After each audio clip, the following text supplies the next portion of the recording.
Olá, olá, olá, boa tarde, boa sexta-feira, sejam todos bem-vindos. Te convido a bater um papo sobre câncer comigo hoje. Quais são as dúvidas?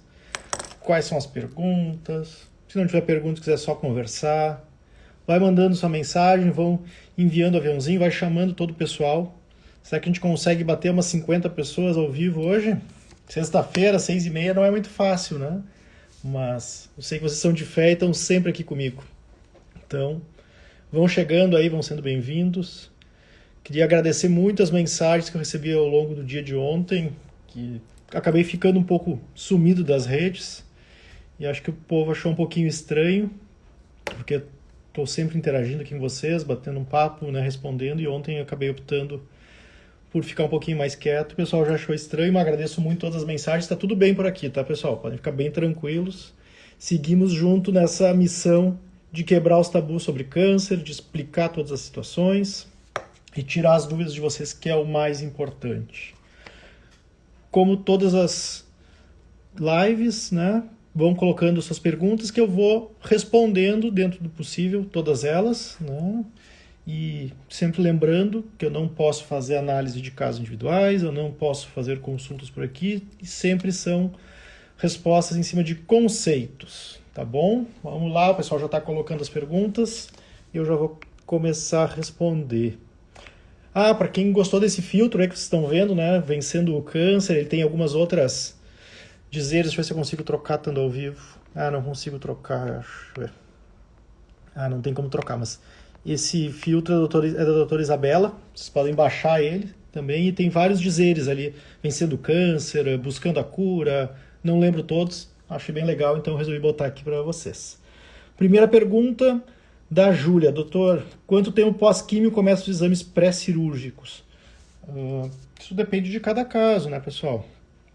A gente tem que lembrar, acho que o grande ponto, a gente nunca pode generalizar qualquer assunto em relação a câncer. Câncer é um conjunto gigantesco de doenças diferentes. Provavelmente existam com certeza existam mais de 100 tipos diferentes de câncer. Então, como que uma resposta vai servir para tudo, tá? Mas usualmente, né, vai depender dos riscos cirúrgicos de cada pessoa. Então, uma cirurgia da mama tem um risco, uma cirurgia de retirada de um câncer no intestino tem outro. Enquanto que o risco de uma cirurgia, por exemplo, no pulmão pode ser um outro. Tá? Uma pessoa mais nova vai ter que fazer alguns exames pré-operatórios. Uma pessoa mais idosa, que tem um pouco mais de risco, vai precisar ter outros exames. Então varia muito. Tá? Mas sempre que a gente vai pensar em cirurgia, a primeira coisa que tem que ocorrer é os efeitos adversos agudos da quimio tem que ter passado. O que eu quero dizer com isso?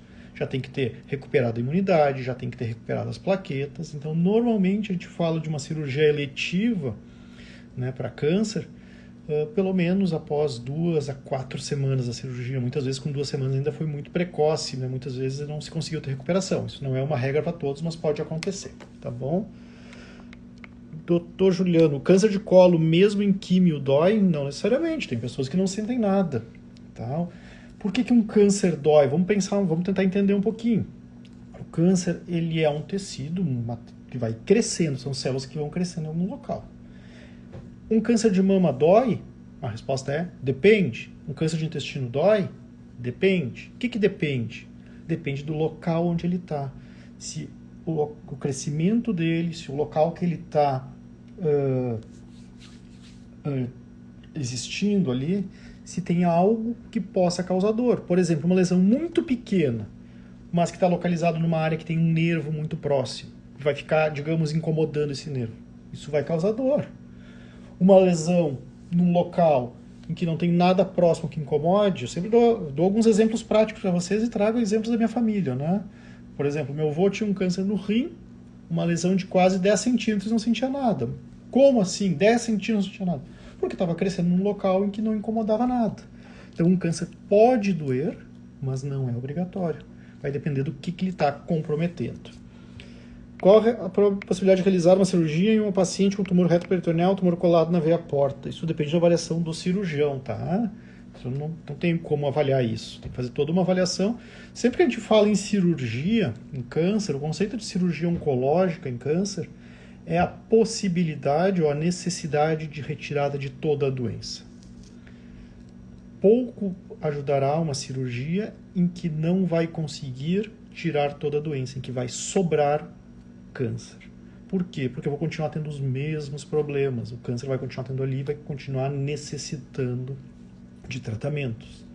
Então a gente só, de uma forma geral, a gente só indica cirurgia oncológica, cirurgia de retirada de câncer, quando eu consigo retirar toda a doença. Retirada pela metade, de uma forma geral, não tem benefício. Tá? Obviamente que tem casos individuais em que a gente pode pensar coisas diferentes, mas estou falando de uma forma geral. E agora, qual é a possibilidade de realizar uma cirurgia numa lesão que está colada na veia porta? Vai depender da avaliação cirúrgica de conseguir ressecar aquela lesão. Quando a gente tem uma lesão posicionada num local em que eu não posso tirar ela, será que vai ter que ver se é possível fazer a reconstrução dessa área de veia porta que precisa sair? São coisas cirúrgicas. Tem que ver se precisa realmente fazer uma ressecção da veia porta junto ou não. São coisas bem complexas que vai depender da avaliação cirúrgica. Tá bem? Por que o uso do infusor ao invés da aplicação direta? Não sei exatamente do que se está falando, o que seria o infusor, mas imagino que está falando sobre uma infusão de quimioterapia mais prolongada, em que a gente usa as chamadas bombas de infusão. Normalmente a gente faz isso em alguns protocolos em que a gente precisa fazer o tratamento ao longo de um período mais longo. Por quê? Porque a gente consegue, com isso, diminuir efeitos adversos. E um dos tumores que a gente enxerga muito isso é no câncer de intestino, por exemplo. A gente tem mais de uma forma de aplicar o tratamento, de aplicar a químio. Uma delas é fazendo a químio, por exemplo, de segunda a sexta-feira, então 5 dias seguidos, direto, sem o infusor, vai na químio, vai para casa, 5 dias direto. Ou uma outra é fazer uma aplicação que vai entrando durante 2 dias por uma bomba de infusão. Tá? O que muda de uma para outra? Ficar entrando aos pouquinhos, isso diminui efeitos adversos. Tá? E tem tem alguns protocolos em que a gente precisa, que daí sim já é obrigatório fazer uma entrada mais lenta, e por um tempo maior. Então, por isso que tem casos que a gente não pode fazer a aplicação direta, toda de uma vez só. Vou ver. Minha mãe tem câncer de ovário e peritônio, significa que também vou ter. Não é verdade isso também. Tá? Vamos lembrar. Câncer, ele pode ter um componente hereditário. O que é componente hereditário? É aquele componente que vai passando dentro da família, tem uma mutação. Mais conhecida de todas, mutação de BRCA. Por que ficou conhecida? Por causa da Angelina Jolie, que saiu na capa da revista Times, quando ela fez a retirada das 2 mamas. Por que ela fez isso? Porque ela tinha uma mutação que aumentava e muito, chega próximo de 90% a chance de ter câncer de mama ao longo da vida. Então, pacientes que têm uma mutação, essa mutação pode ser passada para os filhos. Então, esses casos, vai ter um aumento de chance. Qual que é a chance de passar uma mutação para um filho? É de 50%, porque metade do material genético de uma pessoa vem da mãe, a outra metade do pai. Tá?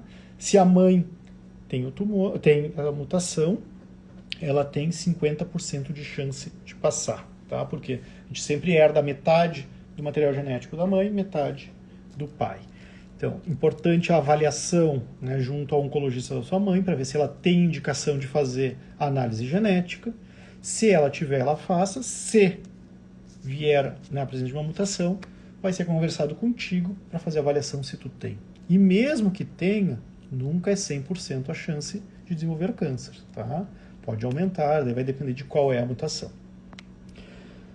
Marido com diagnóstico de câncer de próstata realizou ressonância e o PET. Qual o próximo passo, doutor? Cirúrgico ou rádio? Vai depender da análise do caso, Vai depender se é tamanho do tumor, localização, valor do PSA, valor do Gleason, tá? O Gleason é a nota do câncer de próstata, é uma avaliação que só tem no câncer de próstata, tá? É uma nota que varia de 2 a 10. Quanto mais próximo de 10, mais indiferenciado é o tumor e, teoricamente, mais agressivo, tá? mas a gente tem que fazer toda essa avaliação para tomar a decisão se o tratamento vai ser cirúrgico ou com radioterapia e bloqueio hormonal. Tá? Mas precisa colocar tudo isso em perspectiva. De quanto em quanto tempo é melhor fazer PET-CT após tratamento de câncer de mama com linfonodo também com câncer tipo negativo? Fiz uma vez em 2020. Muitas vezes o acompanhamento a gente não faz com PET-CT, tá? Muitas vezes o PET-CT não é tão fácil de ter acesso e usualmente, né, a gente pode utilizar a tomografia como exame adequado. Vai sempre depender de cada caso, né, de quanto em quanto tempo a gente vai fazendo os exames de imagem. Tumores de mama muito inicial, às vezes a gente nem não faz nada, faz só mamografia uma vez por ano. Então sempre depende de cada caso. Tá? E o PET-CT de acompanhamento, muitas vezes a gente acaba até trocando ele por tomografias. Tá? Por quê? Porque é mais fácil, mais barato, acesso mais fácil, né, que eu quero dizer. Doutor, tenho câncer de mama com metástase nos pulmões, fígado e coluna, porém tenho um mioma no útero. Estou tendo muito sangramento. É possível fazer a cirurgia do útero quando fazendo tratamento de câncer? Vai depender qual que é o tratamento, tá? E, por exemplo, vamos lá. Quando a gente faz quimioterapia, acaba invariavelmente ocorrendo alterações nas células de defesa e nas plaquetas. Tá? No momento que eu estou com minhas plaquetas baixas, que eu estou com minhas defesas baixas, nós não devemos fazer cirurgia, a não ser que seja uma cirurgia de urgência. Por exemplo, está fazendo quimioterapia e teve uma apendicite. A gente não pode escolher, né, por exemplo, operar apendicite ou não. Então, quando é uma cirurgia de urgência, a gente vai tendo alguns cuidados. Agora, uma cirurgia de mioma não é uma urgência. Né? Então, se o tratamento está sendo feito com quimioterapia, a gente vai tendo necessidade de fazer a cirurgia, vai ter que ser organizado uma pausa de tratamento para daí se pensar numa cirurgia. Ah, mas o meu tratamento é com hormônio. Não tem problema nenhum, então, fazer uma cirurgia quando você está tomando hormônio. O hormônio não vai influenciar em nada do ponto de vista cirúrgico. É por isso que precisa ser feita a avaliação, né, de qual que é o tratamento que está sendo feito. Depois, se é a quimioterapia, então, depois, além de ter que parar antes, a volta da quimioterapia também tem que aguardar um tempo, né, porque tem que esperar a recuperação da cicatrização. Então, durante a quimioterapia, geralmente a gente evita, né, cirurgias que não sejam de urgência. O meu começou a dar um incômodo só depois da biópsia. Não sei do que estamos falando, Edilaine. Coloca a tua pergunta um pouquinho mais completa. Doutor, quais os primeiros sintomas do câncer de útero? O câncer de útero, os mais frequentes sintomas dele, né, pode ser dor, sangramento, aumento do volume do abdômen, dor durante a relação sexual, que a gente chama isso de dispareunia. Pode ter alguma alteração até mesmo da parte de intestino, porque se a lesão é muito grande, né, o útero ele fica logo na frente do intestino, então pode atrapalhar um pouquinho a passagem das fezes. Mas os principais, sem dúvida nenhuma, né, sangramento, e isso é muito importante. Por favor, escutem todos isso que eu vou falar agora, que é super importante, tá? Quem tem mãe, avó, tia, amiga, prestem atenção que isso é bem importante. Mulheres que não estão mais menstruando, que já estão na menopausa e voltam a ter sangramento vaginal, precisa procurar o ginecologista com urgência. Tá? Sangramento vaginal após a menopausa é sinal de alarme. Por quê? Pode ser um sintoma de um câncer de útero. Então, mulheres que não menstruam mais e que voltaram a ter sangramento vaginal, procurar seu ginecologista. Ninguém com 60, com 70 anos vai voltar a menstruar, isso não existe. Então, um sangramento vaginal é preocupante, sim. Tá? Doutor, me curei de um câncer de mama triplo negativo, tem chance de voltar? Todo câncer invasivo, ele tem chance de recorrer, sim. Tá? Por isso que eu não falo em cura aqui, vocês sabem disso, né? Eu sempre digo, está em período de remissão, está sem doença, está em acompanhamento. Eu não costumo usar a palavra cura, porque, na minha percepção, uma doença que está curada, ela não pode voltar. Como assim? Está curada, como é que voltou o câncer? Então, eu não uso essa palavra. Tá? Todo câncer invasivo, sim, ele tem um risco de voltar. E quanto mais avançado ele for no momento do diagnóstico, maior esse risco. Ou vamos botar a frase em um outro sentido. Quanto mais precoce ele for, menor a chance da doença voltar. Por que o câncer invasivo ele pode voltar? Porque no momento que um câncer se torna invasivo, as células do câncer podem ter contato com vasos sanguíneos, vasos linfáticos, nervos, e com isso é possível que o câncer se espalhe no corpo através dessas estruturas. Todo câncer invasivo vai voltar? Não. E falei sobre isso no post de hoje. Expliquei e mostrei com gráficos. Não é todo câncer que volta e, na verdade, é uma minoria dos cânceres que vão voltar. Principalmente se o diagnóstico for precoce. Tá? Por isso que a gente faz o acompanhamento. Porque se não existisse chance de doença voltar, para que fazer acompanhamento? Certo? Entendem isso? Então, câncer invasivo, infelizmente, sim, ele pode recorrer e a gente fica acompanhando. Diagnóstico precoce, menor chance de recorrência.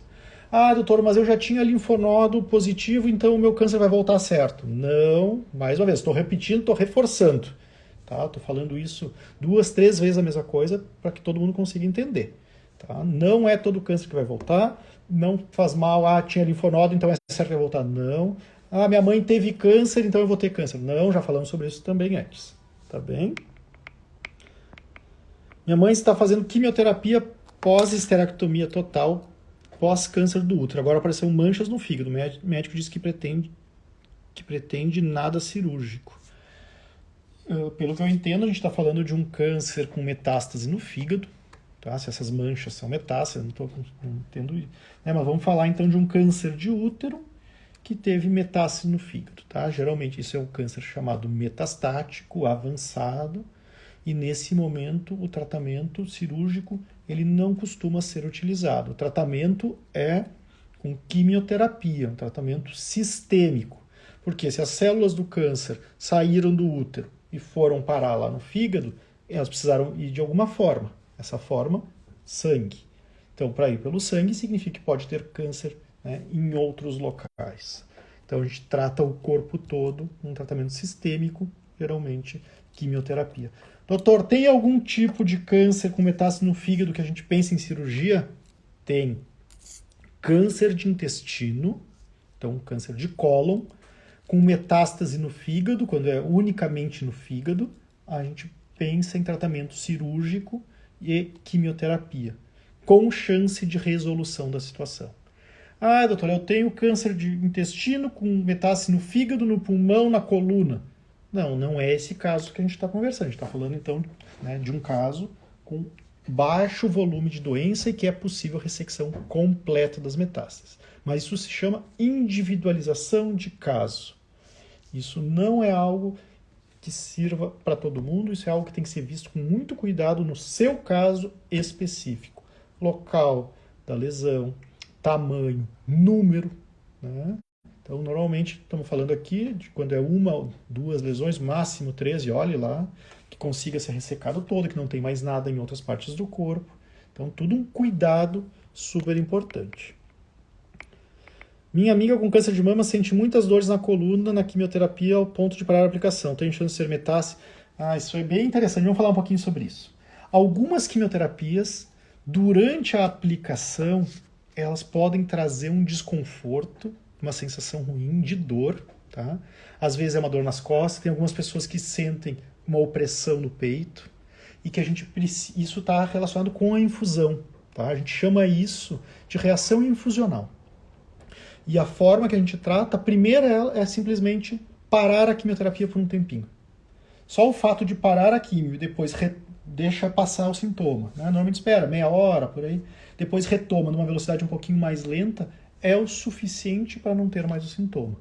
Alguns casos a gente precisa, inclusive, medicar com antialérgicos durante a quimio para passar o efeito, tá? Mas isso é algo específico de algumas quimioterapias, principalmente paclitaxel, docetaxel podem causar isso, e é uma reação aguda infusional que a gente chama sem maiores riscos essa. Tá? Mas sempre importante, você que está fazendo quimio, começa a sentir algo diferente, avise logo a enfermeira, chame logo a enfermeira. Por quê? Um sintoma pode ser um início de uma reação alérgica, a gente tem que ficar atento. Às vezes, é uma coisa tão simples como um leve desconforto na garganta. Outras vezes, algumas pessoas reclamam de um gosto diferente na boca. Outras vezes, essa dor nas costas. Outras vezes, uma opressão no peito. Então, sentiu algo diferente que não estava sentindo antes? Chame logo a enfermeira. É bem importante a gente ficar sabendo. Tá? Quanto antes a gente agir nesses efeitos, né, mais rápido passa. Boa noite, doutor. Estou com adenocarcinoma do endométrio. Qual a diferença para carcinoma? O adenocarcinoma é mais grave que carcinoma? Vamos lá. Não sei se vocês já viram, faz um tempinho que eu não tenho mais publicado, mas eu comecei a fazer uma série que se chamava Dicionário da Oncologia, em que eu traduzo, entre aspas, tá, para um português bem claro, essas palavras médicas. Tá? O que é adenocarcinoma? O que é carcinoma? O que é endométrio? Vamos falar um pouquinho sobre isso. Eu vou começar por endométrio. Endométrio é uma região do útero. É a região que cresce, né, quando a mulher está grávida. E é a região do útero que acaba descamando quando a mulher está menstruada. Então, o câncer de endométrio é o câncer do corpo do útero, da área do útero que cresce quando a mulher está grávida. O câncer do colo do útero é a região então, inicial, e são duas doenças completamente diferentes, embora sejam no mesmo órgão. Câncer de endométrio é uma coisa, câncer de colo do útero é outra, completamente diferente. Tá?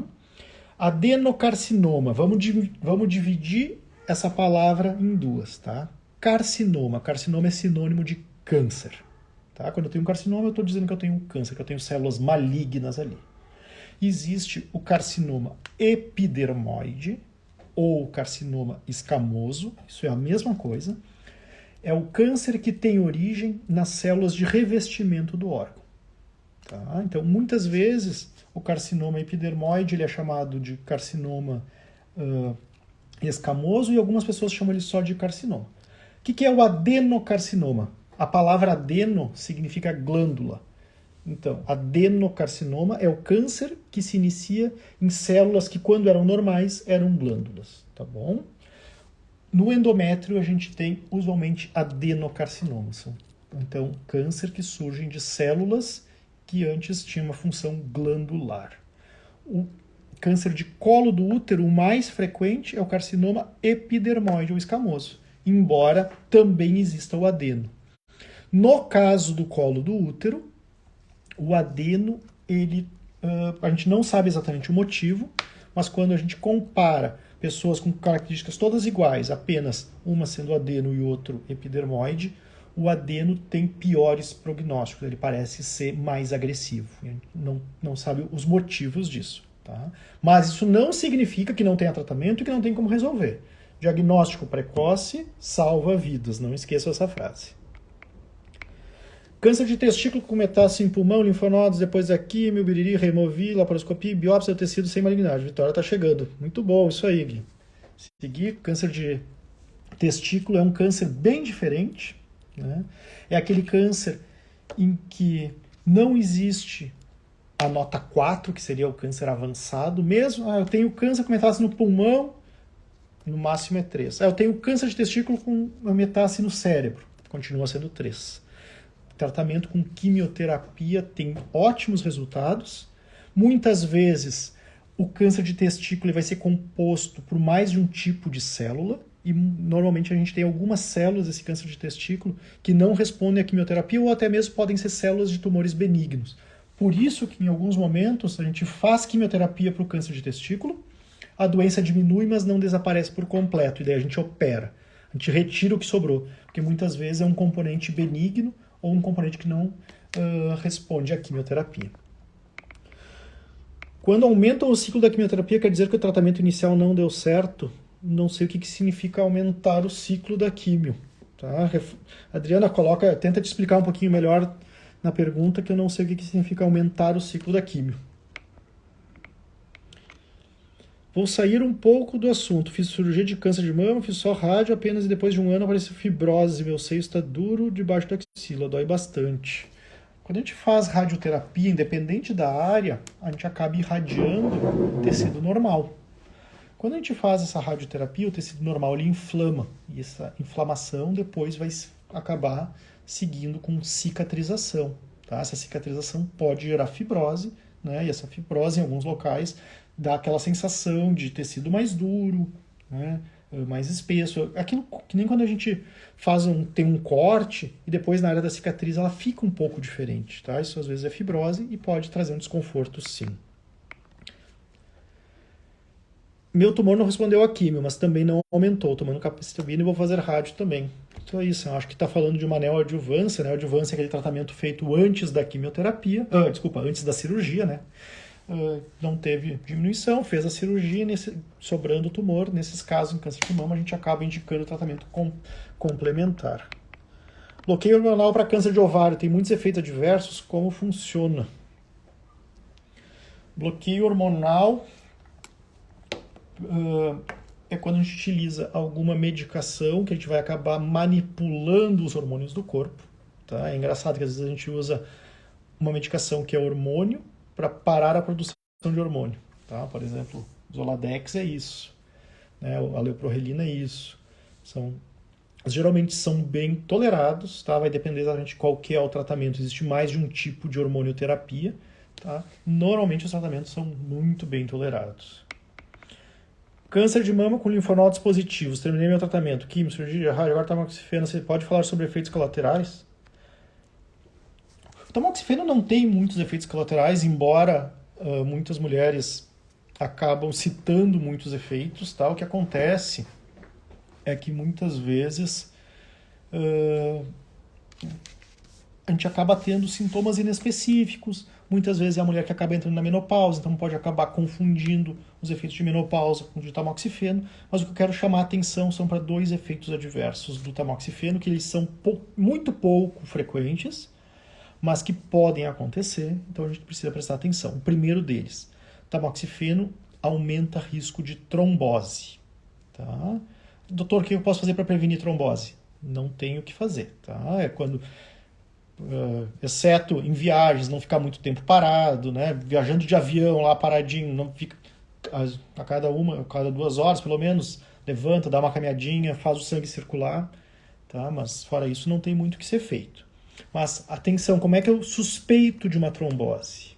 A trombose mais frequente que existe nas pessoas é a trombose na região da panturrilha, tá? E como é que a gente percebe isso? Uma perna incha e a outra não. Temos diferença de tamanho nas pernas. Ah, doutor, tô com a minha perna que está inchada até a metade da canela e a outra está normal. Opa! Edema assimétrico, que é o nome disso, não é algo comum, não é algo esperado que aconteça. Tá? Isso sempre tem que abrir o olho. A mesma coisa serve para o braço. Olha, doutor, tô com um braço inchado e o outro não tá. Por que nós estamos só com um braço inchado? Né? Por que está só naquele braço e não os dois? Então, sempre que for edema assimétrico, prestar atenção, tá? E o outro efeito adverso e eu não quero que vocês se assustem, é por isso que eu vou falar disso agora. Mais uma vez lembrando, muito, muito, muito pouco comum. O uso do tamoxifeno aumenta a chance de câncer de endométrio. Como assim, doutor? O tamoxifeno pode causar câncer de endométrio. Porém, ele nunca vai ser o seguinte... sair de um tecido completamente normal do útero para câncer direto. Existe uma transformação.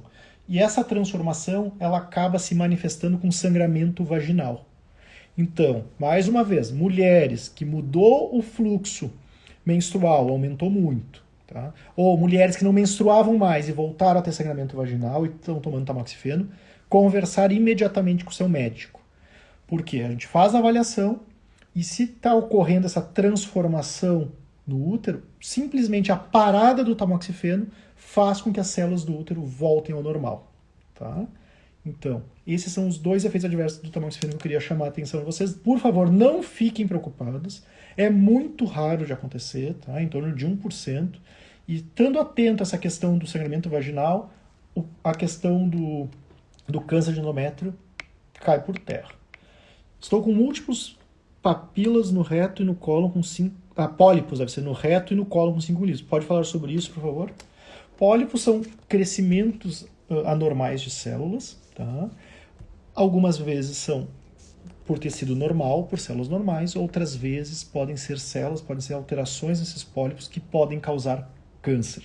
Por isso a importância, sempre que a gente faz a colonoscopia e encontra pólipos, da ressecção. Tá? Essa ressecção, além de fazer o diagnóstico, pode prevenir o tratamento. Desculpa, pode prevenir o surgimento de um câncer de intestino. Olá, doutor, estou feliz aqui, mas é sofrido pós-cirúrgico, né? Esterectomia total, então um chororô só. Mas eu sei que tudo foi muito bem, então estou muito feliz, né, pelas notícias que tu me mandou. A gente só se conhece pelo Instagram, mas eu me sinto muito contente porque eu sei que eu tive um pontinho de ajuda em todo o teu tratamento e acompanhamento, né? Eu sei que tu fez tudo mais do que correto, exercício físico, cuidados da alimentação e agora, né, tá nessa última etapa aí da cirurgia, vai passar, vai ficar tudo bem. Linfonodo comprometido é metástase? Normalmente a gente utiliza esse nome sim, tá? De dizer que um linfonodo está comprometido quando a gente quer dizer que ele está com metástase. O fato de ter metástase no linfonodo não significa que a doença é metastática no sentido de dizer que a doença é avançada. Tá? Por exemplo, já sempre cito os mesmos exemplos para vocês irem decorando. Um câncer de mama, mama esquerda, que tem linfonodos na axila comprometidos, então com câncer na axila esquerda, isso é uma doença localmente avançada. A gente ainda consegue fazer tratamentos para resolução da situação. É diferente de um câncer de mama na mama esquerda e linfonodos comprometidos na virilha. Não é o mesmo local, é longe. Isso sim é uma doença avançada. Doutor, quem decide o que é longe e o que é perto? Tem tudo uma estratificação e está tudo já delimitado nos livros para nós. Tá? Isso aí não somos nós que decidimos. Isso são análises de muitos e muitos casos que foram feitos pela sociedade e que definiram o que é perto e o que é longe. Outro exemplo, câncer de intestino com linfonodos perto do intestino comprometido. Localmente avançado também, não é doença metastática avançada. Câncer de intestino com linfonodos no pulmão, na axila, que eu estava falando, comprometidos. Doença metastática à distância. Por quê? Porque está longe, tá? Não é perto. Entendido? Doutor, me fale sobre o carcinoma ductal in situ. O carcinoma in situ, tá? Eu até respondi numa caixinha hoje sobre isso, que me perguntaram se é um câncer ou se é uma lesão pré-maligna. Então, câncer in situ, para mim isso é muito mais uma questão conceitual do que propriamente de importância do ponto de vista técnico, tá? Por quê? Câncer in situ é aquele câncer que ele não é invasivo ainda. Então, em teoria, um câncer que não é invasivo, no momento que a gente retira ele não tem mais como voltar, porque ele não tem como se espalhar. Por quê? Porque ele não era invasivo. Tá? Então isso é uma doença pré-maligna ou isso é um câncer muito inicial? Para mim é a mesma coisa, tá? Esse conceito mesmo. Mas o importante é um carcinoma ductal in situ, é um carcinoma na mama, né? Então o ductal vem do ducto da mama, que não era invasivo ainda. Minha mãe foi assim... Há 5 anos eu tive um carcinoma ductal invasivo, hoje recebi o diagnóstico de um carcinoma ductal in situ. Provavelmente é outra doença, tá? Não pensaria numa recorrência da mesma, mas o que nos importa, na verdade, é que são conceitos, mas o principal é, ok, o que eu vou fazer com isso? Eu vou operar, eu vou tirar fora, tá? Nós vamos ressecar. Mas é lá daquela mama de 5 anos atrás ou uma coisa nova? Nós não vamos ter como responder isso, tá? E não vai mudar em nada o tratamento. Por isso que é muito mais uma discussão conceitual do que prática. Graças a Deus o meu foi descoberto bem no início, 2 milímetros. Ótimo, como eu disse, né? Diagnóstico precoce salva vidas. A gente precisa fazer essa campanha, a gente precisa levantar essa bandeira. Diagnóstico precoce salva vidas. Vamos lembrar muito disso e lembrar da importância do diagnóstico precoce e de fazer os exames que têm indicação. Quais são eles? Vamos lá. Mulheres a partir dos 40 anos. Mamografia. Doutor, mas eu faço autoexame em casa. Não adianta, não substitui. O autoexame não substitui mamografia, tá? A partir dos 40. Papa Nicolau. Toda mulher que tem vida sexual ativa tem indicação, ou que já teve vida sexual ativa, tem indicação de fazer a coleta do preventivo do colo do útero. Tá? Quando a mulher faz a coleta, a ginecologista já vai analisar né? Toda a área de vagina, de vulva, ela normalmente já olha a região anal, perianal também, porque são os locais em que o HPV pode causar câncer. Colonoscopia. Todas as pessoas com mais de 50 anos têm indicação de colonoscopia para prevenção ou diagnóstico precoce de câncer de intestino. Hoje já se fala em começar aos 45 anos, mas por enquanto as orientações ainda são 50. Se tiver caso de câncer na família, familiar de primeiro grau, começa 10 anos antes. O que significa isso? Meu pai teve câncer de intestino aos 40. Com que idade eu começo? 10 anos antes. 30. Minha mãe teve câncer de intestino aos 45. Com que idade eu começo? 35. 10 anos antes do diagnóstico. Minha avó teve câncer de intestino aos 70. Começa aos 60, doutor? Não, começa aos 50. Tá bom? Bem importante. Pacientes, pessoas que fumam ou deixaram de fumar nos últimos 15 anos e que têm uma quantidade considerável de fumo, tomografia de tórax, uma vez por ano. O que é uma quantidade considerável de cigarro? Eu pego o número de anos que a pessoa fuma, então, começou aos 20 e tem hoje 60 anos, então 20 aos 60 dá 40. Fuma uma carteira por dia. 1 vezes 40, 40. Sempre que der mais do que 20 ou mais, tem indicação da tomografia. Tá? E uma outra indicação, exame dermatológico para avaliação de pintas no corpo uma vez ao ano também. Vou só tomar um golinho de água aqui, pessoal, porque já estou com a garganta seca. Olha, 70 pessoas ao vivo aqui numa sexta-feira, 7 horas da noite. Hoje eu estou me sentindo muito importante mesmo, acho que vocês estavam com saudades de mim. Vamos lá. Fui diagnosticado há 2 anos, minha mãe também foi diagnosticada, hormonal também, mas ela já está na menopausa há uns 20 anos. Eu não precisei de químio, ela vai precisar.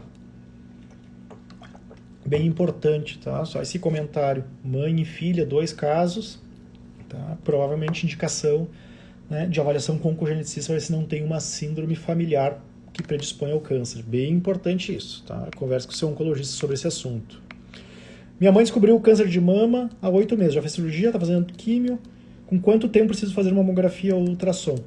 Tem algumas outras informações, não é só o fato de ter a mãe com câncer, tá? É bem importante ir no masto, que a gente pode calcular o risco de câncer de mama ao longo da vida e com base nesse score a gente vai indicar o momento de começar a fazer as mamografias, tá? O fato de ter um familiar é uma das questões, idade da primeira menstruação é outra informação, se tem filhos é outra, se já teve que fazer biópsia de mama, então nós temos algumas calculadoras online que a gente utiliza para calcular esse risco, tá? O mastologista consegue fazer isso e a partir de calculado esse risco, ele vai indicar qual é a forma de fazer o screening. Mancha não confirmada no pulmão, o médico só alerta, mas eu pergunto, se é câncer, ele fala que não sabe. Você tem que fazer a avaliação, né? Mancha, na verdade, quando vocês falam mancha, o que o médico entende que é um nódulo, né? Uma lesão pulmonar. Um nódulo pulmonar, ele pode tanto ser benigno, como ele pode ser maligno. A gente vai avaliar algumas características desse nódulo, né? E o comportamento dele, tamanho também. É muito comum das pessoas aqui no Brasil, da gente ter nódulos pulmonares, principalmente micronódulos pulmonares calcificados. Normalmente são cicatrizes esses. Porém, nódulos maiores que 1 centímetro, nódulos que começam a crescer, nódulos com borda irregular nos chamam a atenção. Quando nós temos uma suspeita muito grande, que é um câncer, que possa ser um câncer, nós temos que indicar biópsia. Quando eu tenho pouca suspeita, eu posso indicar acompanhamento. Quando eu penso em pouca suspeita, não é porque eu acho que é pouca suspeita, doutor Juliano. Nós temos ferramentas que nos dizem quando nós devemos investigar com biópsia e quando que a gente pode ficar acompanhando com exame de imagem. Doutor, por que tem que fazer quimio internada? Na verdade, é um pouco raro a gente fazer quimio internada. Tem algumas questões administrativas, às vezes, que a gente precisa fazer quimio internada. Tem algumas questões, por exemplo, que precisa fazer a quimioterapia infusional e o serviço não tem as bombas de infusão, por exemplo, então a gente deixa internado para ficar, né, fazendo no hospital, que não tem como levar o soro para casa, mas não consigo me lembrar de nenhuma indicação clínica de precisar internar, a não ser essas questões mais administrativas mesmo. Acabei de falar sobre o nódulo pulmonar, que a Marígio está perguntando aqui. Tonturas e dor de cabeça pós-quimioterapia, fica assim por uns dias, é normal? É algo esperado que possa acontecer sim, tá? Isso é algo, né, um dos efeitos, dos possíveis efeitos adversos. É observar, tentar se manter bem hidratado, tentar se alimentar. Ah, doutor, mas eu não tenho fome, aqui me tira fome. Como já dizia minha avó, saco vazio não para em pé. Tem que forçar um pouquinho. A gente tem que saber que tem que se alimentar. Né?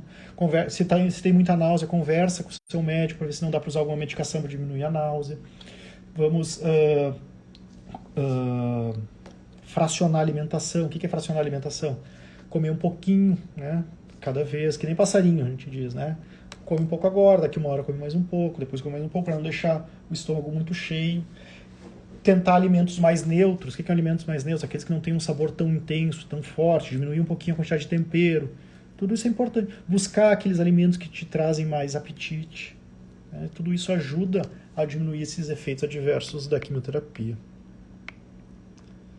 Minha mãe deu um treco com Taxol. Agora, antes de fazer, tem que tomar antialérgico. É o que a gente comentou antes no início da live sobre possíveis reações infusionais. O Taxol, ele é uma das quimioterapias que pode causar alergia e quando acontece, a gente tem que fazer o que a gente chama de preparo. Tá? E a gente utiliza alguns antialérgicos antes, né, alguns dias antes da quimio e depois dentro da quimio. Usualmente, a gente só usa os antialérgicos, já as medicações, né, as pré-medicações que a gente chama, que já é para minimizar esse risco. Mas se acontecer, às vezes a gente precisa fazer alguns ajustes. Tô cansando. Fui diagnosticada com câncer e fiz a cirurgia. Tem 2 meses. Tinha 2 centímetros, HER2, 3 cruzes. Você sabe, então, câncer de 2 centímetros, HER2, 3 cruzes, né? É o chamado HER2 hiperexpresso. Importantíssimo, né? Por que a gente faz a avaliação dos cânceres de mama? Tanto da presença de receptores hormonais como do HER2, porque existem medicações específicas contra essas alterações. Eu tenho medicações como, por exemplo, trastuzumab, pertuzumab, TD1, agora o Inherto, que é a medicação nova, que são medicações que agem contra o HER2, são as chamadas droga-alvo. E com isso a gente conseguiu melhorar muito os resultados das pacientes que têm câncer de mama com HER2 positivo. A partir do desenvolvimento dessas medicações, tem sido realmente um diferencial no tratamento delas. Câncer de corda vocal pode se tornar metastático? Pode. Tá? Câncer de corda vocal não é algo muito frequente. Embora tive um paciente agora bem recente, que a gente acabou fazendo um diagnóstico, ele se apresentou com uma queixa de disfonia. O que é disfonia? Ficar rouco. E depois a disfonia passou a ser afonia, perdeu completamente a voz. Quando fizemos a investigação com o otorrino, o otorrino fez um exame de toda a região da garganta, incluindo cordas vocais, se percebeu um pequeno nódulo, em que foi biopsiado, confirmou se tratar de um câncer, e agora estamos definindo ainda como vai ser o tratamento, se vai ser feito com ressecção ou com radioterapia. Tá? Mas sim, todo câncer invasivo, dependendo do local, pode se tornar metastático, sem dúvida nenhuma. Tenho o mesmo medo da Adriana, desculpa, não sei, talvez possa ter me passado aqui. Meu cunhado tem linfoma com metástases, pode melhorar? Sim, linfoma é uma doença que quem costuma tratar mais é a hematologia. Eu não trato linfomas, né? Não trato leucemias também, são chamados cânceres hematológicos, ou podemos traduzir como câncer do sangue. Né? O linfoma é o câncer que dá nos linfonodos, e mesmo ele sendo muito avançado, nós temos tratamentos para fazer e que podem resolver a situação também. Importantíssimo, linfoma não é uma doença que a gente opera. O tratamento do linfoma é com quimioterapia, sempre. Tá? Câncer de mama, trigo negativo, fiz 3 químios vermelhas, a diminuiu para 2,7. Muito bom, tá? Tá percebendo a melhora já, olha que coisa boa. Às vezes a gente tem um nódulo que é palpável, que a gente consegue enxergar a olho nu o efeito da quimioterapia. Isso é bem importante. Doutor, qual a quimio tem que ficar no hospital para fazer ela em 2 dias? Não sei, André, tem muitos casos, né? Tem muitos protocolos diferentes, não sei te dizer. Você poderia explicar câncer de próstata sensível à castração metastático para osso, por enquanto apenas Zoladex de tratamento. O câncer de próstata metastático, a gente divide ele em hormônio sensível ou hormônio resistente. A gente pode trocar a palavra hormônio por castração, sensível à castração ou resistente à castração. Por quê? Porque o câncer de próstata, entre aspas, tá, pessoal? Ele se alimenta do hormônio masculino, da testosterona. Então, uma das opções de tratamento é nós tirarmos a testosterona do corpo. Como é que a gente tira a testosterona? Isso é uma castração. Ou a gente retira o testículo, tá? Uma cirurgia de testículo, eu estou tirando o órgão que produz a testosterona. Ou eu uso uma medicação, no caso o Zoladex, que ele também pode ser usado em casos de câncer de mama, tá? Então daqui a pouco tem as mulheres dizendo que também usam. E quando a gente usa o Zoladex ou a leuprorelina, que é o outro remédio, mas que funcionam da mesma forma, a gente passa informação para o nosso corpo, para o ovário na mulher ou para o testículo no homem, que não precisa produzir hormônio. Então eu faço com que esse testículo não funcione. É uma castração química. Então, o primeiro tratamento do câncer de próstata metastático geralmente é o bloqueio hormonal. Então, a gente faz o bloqueio hormonal e enquanto que ele está respondendo ao bloqueio hormonal, eu vou chamar que é um câncer de próstata sensível à castração, porque ele está sendo sensível ao bloqueio hormonal. Pode ocorrer desse câncer, mesmo com o bloqueio hormonal, ele se transformar e voltar a crescer. Então, que simplesmente tirar o alimento dele não foi mais o suficiente, ele voltou a crescer. E daí a gente chama ele de resistente à castração, porque esse câncer já está resistente ao bloqueio hormonal. Entendido? Como saber que a quimio deu resultado em adenocarcinoma de intestino com metástase ao linfonodo? Como que a gente sabe se uma quimioterapia está funcionando ou não? Em casos de doença metastática, é muito fácil. Eu sei onde está a doença metastática, digamos, tem uma metástase no fígado, eu vou lá, eu vejo que a lesão tem 5 centímetros. Começo a fazer quimioterapia, digamos, 3 meses depois, faz uma nova tomografia, passou de 5 centímetros para 2 centímetros. Está funcionando, uma coisa bem banal assim, olhar o tamanho, diminuiu, está funcionando. Doutor, está em 5 centímetros ainda. Está funcionando. Como assim está funcionando? Não cresceu mais. Esse é o nosso primeiro objetivo na doença metastática. Fazer com que a doença pare de crescer. Tá, doutor, e nos casos em que não tinha doença metastática, que é uma doença, que é um tratamento adjuvante, câncer de mama com linfonodo comprometido na axila, câncer de intestino com linfonodo comprometido perto. Só um segundinho. Como é que eu vou saber se está funcionando? Não tem como saber. Nós não temos exames hoje em uso que consiga me dizer se eu tenho só células circulando.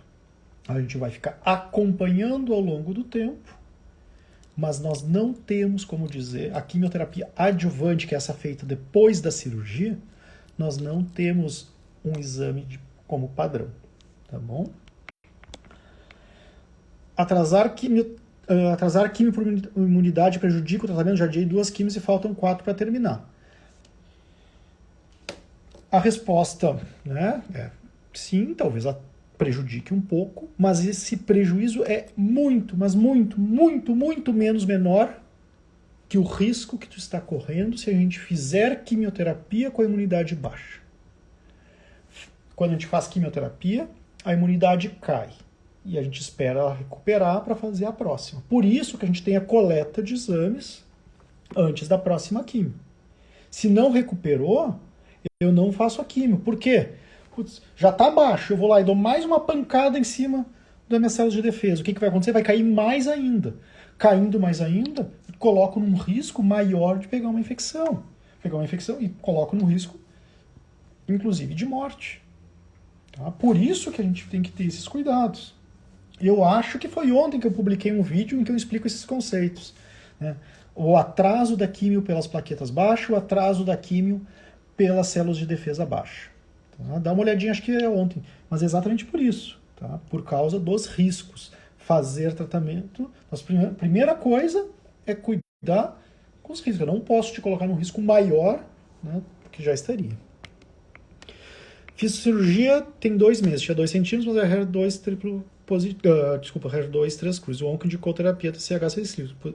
O positivo é pior? Antigamente, os casos de câncer de mama que eram HER2 positivo, eles tinham um comportamento bem ruim, tá? Bem agressivo. Doutor, o que mudou? Mudou que nós temos medicações específicas contra o HER2. E a partir de então, a partir dessas medicações específicas, nós melhoramos muito os desfechos. Tá? Então, hoje em dia, o que é pior? Eu tenho um remédio específico, é uma coisa boa isso. Tá? Mas eu não gosto de ficar avaliando o que é melhor, o que é pior. Eu sempre digo, o pior câncer é aquele que a pessoa tem. Ninguém escolhe ter câncer, ninguém quer ter câncer. Ficar comparando casos de câncer um com o outro, sabe? Não funciona dessa forma.